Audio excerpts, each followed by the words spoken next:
Hello, আমি doctor Arindam Batabyal. তো আজকের ভিডিওতে আমরা যে টপিকটা নিয়ে কথা বলবো সেটা হচ্ছে পিসিওডি বা পিসিওএস। এইটাকে কন্ট্রোল করা, তার জন্য দরকার হরমোনাল ব্যালেন্স। এই হরমোনাল ব্যালেন্সকে কন্ট্রোল করার জন্য এমন 7টি খাবার যা আমাদের দেহের এই হরমোনাল ব্যালেন্সটাকে ঠিক করে, যার ফলে পিসিওডি এবং পিসিওএস হতে বাধা সৃষ্টি করে।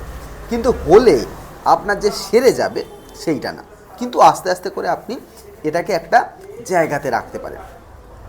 প্রথমেই হচ্ছে পিসিওডির বিরুদ্ধে প্রাকৃতিকভাবে লড়াই করতে খাদ্যাভ্যাস কিন্তু খুব গুরুত্বপূর্ণ একটা বিষয়। খাবার একা কখনোই পিসিওডি বা পিসিওএসকে সরিয়ে দিতে পারে না, তবে সঠিক খাদ্যাভ্যাস এবং জীবনযাপন আপনার এই সমস্ত উপসর্গ যেই সিমটমসগুলো আসছে সেই সিমটমসগুলোকে কমাতে সাহায্য করে। প্রথমেই যেই কথাটা বলবো,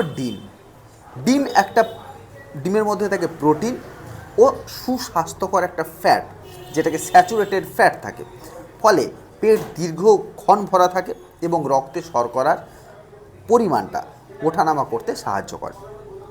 সবুজ শাকসবজি 2 নম্বরে, যেমন কি পালং শাক, লাউ শাক,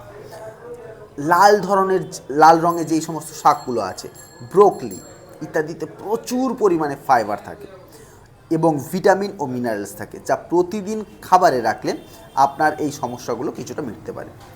3 নম্বর পয়েন্ট হচ্ছে চর্বিযুক্ত মাছ, যেমন সার্ডিন, ম্যাকারেল, ইলিশের মতো মাছে ওমেগা 3 ফ্যাটি অ্যাসিড থাকে, যা স্বাস্থ্যকর খাদ্যাভ্যাসের একটা অংশ হিসাবে আপনি রাখতে পারেন।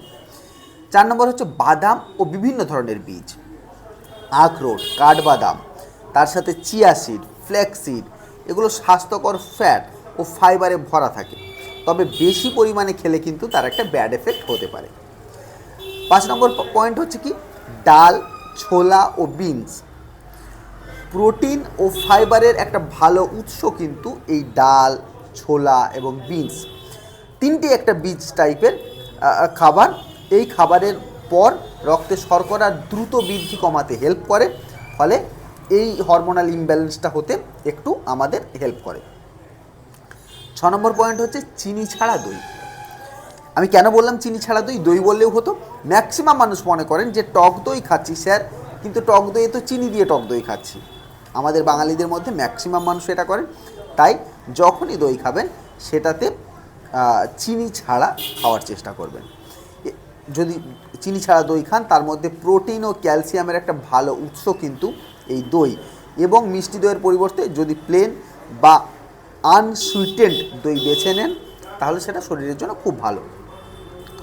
কম মিষ্টি জাতীয় পুরো ফল, যেমন পেয়ারা, আপেল, কমলা, বেরি ইত্যাদি একটা ভালো বিকল্প হতে পারে।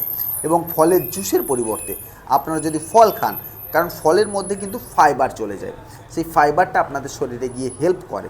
কিন্তু শুধু ফল খাওয়ার চেয়ে আমি বলবো যে ফলের পরিবর্তে মানে ফলের জুসের পরিবর্তে ফল খাওয়াটা ভালো। আচ্ছা, পিসিওডি কমানোর জন্য কী কী খাবার খাবেন না? অতিরিক্ত মিষ্টি জাতীয় খাবার বা চিনি জাতীয় যে কোনো ড্রিঙ্কস। 2 নম্বর হচ্ছে প্যাকেটজাত জুস, অতিরিক্ত ময়দা বা বেকারি খাবার, অতিরিক্ত ভাজাভুজি বা হাইলি প্রসেসড ফুড, এগুলো থেকে দূরে থাকুন, এবং অতিরিক্ত পরিমাণ সাদা ভাত, এগুলো।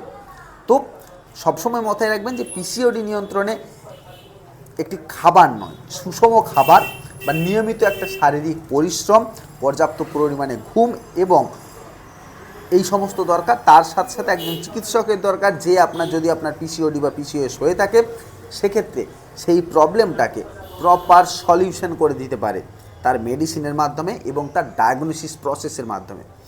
তো এর জন্য একজন ডক্টরের সাথে কনসাল্ট করুন। উপরে দেওয়া আছে নাম্বার, চাইলে আপনারা আমাদের সাথে কনসাল্ট করতে পারেন। তো ভিডিও এখানে শেষ করছি। Thank you, bye by.